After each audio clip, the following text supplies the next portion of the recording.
Well, you get there through, one, believing in yourself. As you know so well, when we started, we had $700, made it day-to-day barely, but we believed what we did was the very, very best. And it goes on the premise, if you realize that you're going to run across a lot of rejection. I say this time in and time out.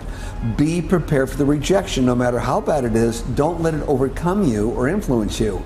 Keep on going towards what you want to do, no matter what. No matter whether your bills are paid, not paid, someone says no 1,000 times. Again, go back to be as enthusiastic on door number 100 as you were on door number 1. But believe in yourself. And it's really all about knowing you have a great service or a great product that'll put you in the reorder business. So you're never selling, you're trying to get it in someone's hands, whether it's a service or a product, knowing it's so darn good that they're gonna wanna order it again or tell a friend about it to order it. And that's the real secret there. It is, but I feel like a lot of people in sales, no matter what you're doing, they get the door slammed and they keep on going over and over again, but they haven't built what you've built. Right. Do you think it was, you said, is it because of the product first? Yeah, it's a combination of, one, the product, but you could also have the best product in the world, but unless you tell people about it, get them to use it, it's just going to sit there. So it's a combination of a couple of things. One, that product was exceptional. Same with Patron tequilas, Paul Mitchell or John Paul Pett. Exceptional product.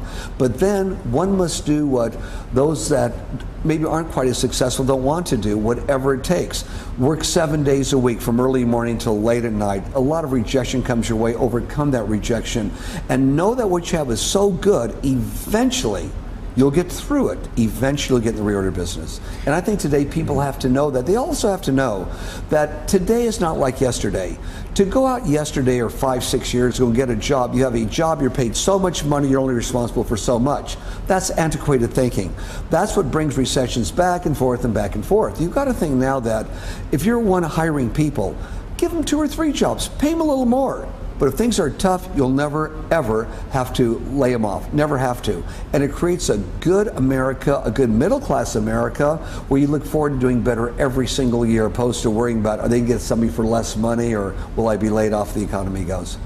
And speaking of people, what if I don't want a job? If I'm looking to start a company. Sure. So if I'm looking to launch my own liquor company, and I have lucky enough to, you're one of my mentors, let's say. What's the first thing you're going to tell me to do? Because you're a marketing master and a branding master. If I'm starting my own Bertoni tequila, which sounds scary, but anyway, what would be your advice to someone starting off in any business who's going to make a jump into entrepreneurship? First thing would be, in your category, make it the best you possibly can. So when the end result is the consumer is tasting it, is it something they want to get again? That's number one. Second thing is, have a story or excitement behind it, which is true. We did that with Patron, for example. We had a tequila tasting test back in 1989 at Spago's restaurant, and we just won hands down. So there was some validity, not just from taste, but from what was going on. But in any product, let's say you want to start an envelope company, Steve, a tequila company, anything. You have to know yourself that it's the best you can do, and then you have to be willing to tell enough people until enough people say yes. Once they say yes, you have to put your personality into it. Go by and thank them. Make sure it's going well. A lot of people just shoot something out to get, can I get 1,000 customers? Where they have the first 50 or 100 and don't pay attention to them. You must pay attention to your first customers, unreal attention. It's easier to keep somebody than it is to try and get somebody new. And those person you're going to keep, those people that you're going to give the extra attention to, will be some of your best sources for recommendations because they like you and they'll tell somebody else. And what are some of your tips? Like, how did you keep people, how did you keep customers? What were some of your techniques, and what are your techniques to make people that have you won over keep on coming back and feel special? Excellent question. For starters, we know we have a darn good product, but if we take the time with ourselves and our staff to go in there and tell them all the ways to use it, and reassure them not as only a good product, but here's how you use it to create a good salon experience, or the consumer when you take it home to keep your hair the same in between visits. You fill a need in the marketplace. One, there's a need, of course, to buy a product or another product. But the next one is you must constantly remind them how to use it properly, which makes you a little different. Now, granted, maybe there's another one used the same way, but nobody told them. We're amazed at times when people are using some of our finest products and didn't know there's other ways to use it also. It's through education. You must constantly reinforce the education and why it's so good.